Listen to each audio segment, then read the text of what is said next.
Capite, bonjour. Le dernier match à domicile pour finir l'année. Il en restera un autre à Saint-Etienne. L'envie de partir avec une victoire. Bonjour, oui, bien sûr. Comme tous les matchs, on veut partir avec. On veut finir à domicile sur une victoire. Finir à domicile sur une victoire, mais aussi et surtout prendre de l'air sur la zone rouge avant le match à Saint-Etienne, ça peut être quelque chose de très très important pour vous pour avoir l'esprit tranquille avant ce déplacement. Oui, bien sûr, parce que en bas, les points sont serrés. QRM ont 15 points, nous on a 20 points. Donc contre les équipes qui sont en dessous de nous, au niveau du classement, il faut prendre des points.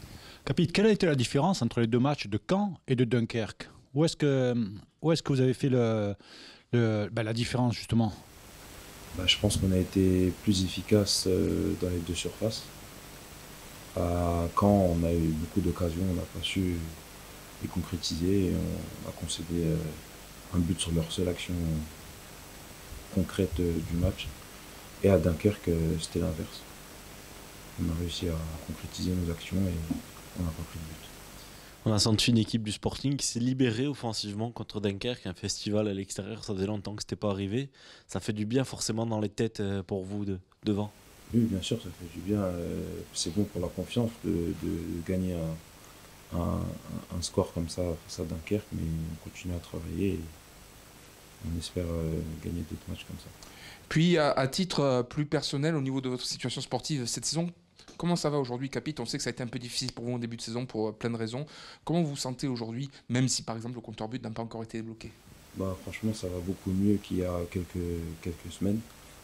Le club et le staff m'a beaucoup aidé à passer cette période compliquée. Donc je tenais à les remercier. On a vu votre compère d'attaque qui a marqué un triplé lors du dernier match, Miguel Farella. Ça vous donne des idées de réitérer une telle performance? Pourquoi pas pour vous contre QRM? Oui, pourquoi pas. Déjà, je suis tous contents pour lui. Il enchaînait les bons matchs et sans but. Mais là, le travail, il a payé.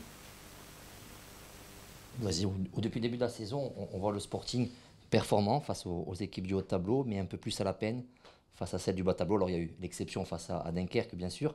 Mais est-ce que dans les têtes, il ne faut pas se mettre dans le même mood, si on peut dire, que si c'était Auxerre, Bordeaux en face, demain?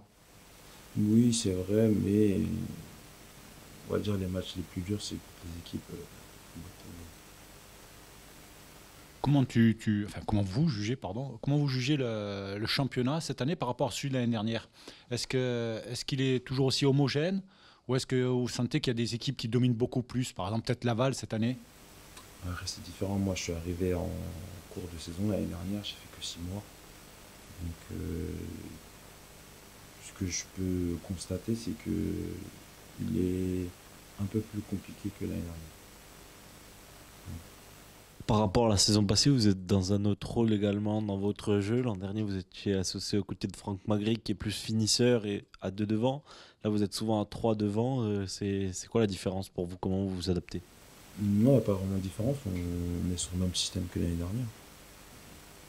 Il y avait Franck devant et en dessous, il y avait 2 joueurs. Peu importe. Mais c'est le même système. C'est pas le style de joueur devant. Oui, c'est pas le même style de joueur, du coup, mais ça reste le même système.